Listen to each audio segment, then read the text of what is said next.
Hello and welcome to another edition of A. Vogel's Menopause Mondays, and this time I've got some questions from some of our viewers.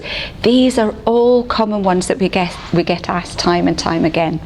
Now, the first one is from Jane, and she's 45, and she's asking, can I get pregnant in the menopause? Now the answer is yes, you can. So many women think that the minute their period stops, that's them safe for pregnancy, and this is just not the case.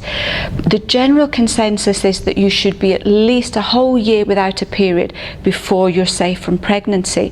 But what we've actually found during the last 3 years that we've been doing the menopause is that quite a large number of women will go for a year or more without a period and then suddenly get one back again, and then literally you've got to start counting all over again. So our own view is that you need to have at least 2 years without a period before you're considered safe from pregnancy. Up until then, it is really a good idea just to continue with some form of contraception.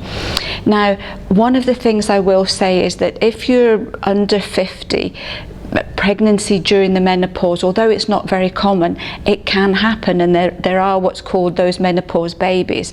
If you're over 50, the likelihood of getting pregnant at all is very, very slim. There's very few births after 50 at that particular point. One of the main problems with menopause symptoms is that they can sometimes seem identical to pregnancy. So in the menopause, your periods stop, you can get breast tenderness, you can get mood swings, you can get food cravings, you can get very, very weepy, and these are all symptoms of pregnancy as well. And we do get quite a lot of women who are in a real panic because they think they've actually ended up getting pregnant when in fact they have actually just started the menopause. In any situation, if you are worried at all, the best thing to do is just go and get a pregnancy test. Most of the big supermarkets will actually carry them, or you can go and get this checked out with your doctor. So I hope that's made that a little bit clearer. Now the second question is from Mariana, and she's 49, and she is saying, my periods have started to get a lot longer and a lot closer together, and sometimes I'm actually flooding. Is this normal?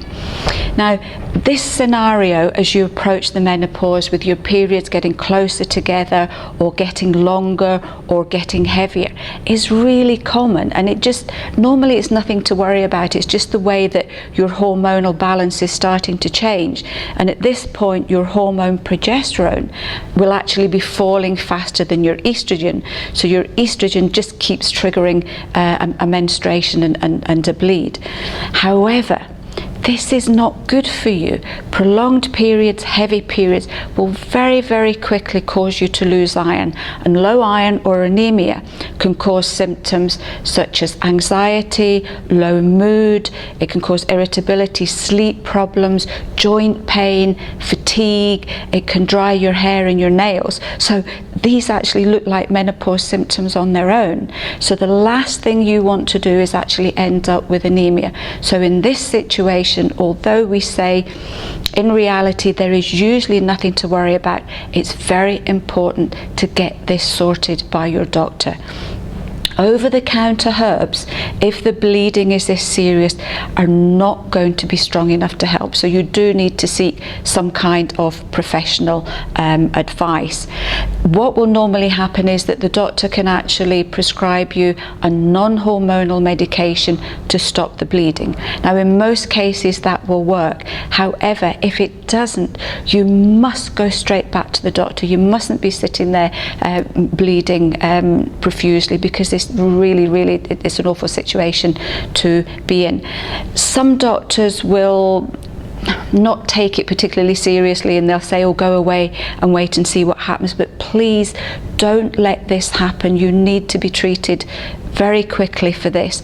Occasionally, as you approach the menopause, your hormonal balance, if you like, can actually cause something called fibroids, and these can actually cause a lot of heavy bleeding. So anything like this, if it doesn't get sorted, does need to be investigated.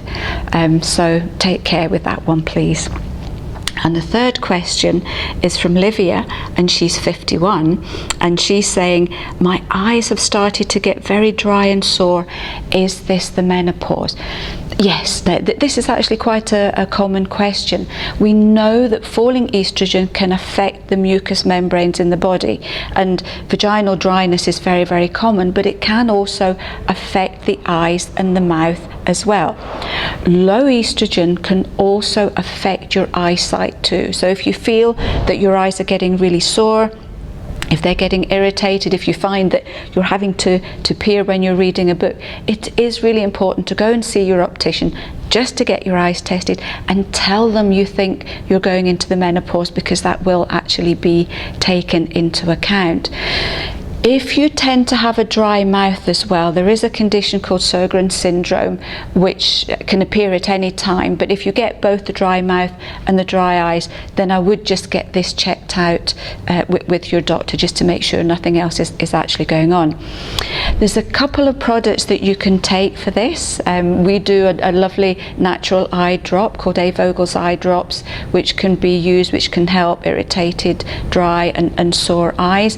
There is also sea buckthorn oil, which I have recommended on numerous occasions for dryness of any kind in the menopause, so that's certainly worth trying if you're getting this particular situation.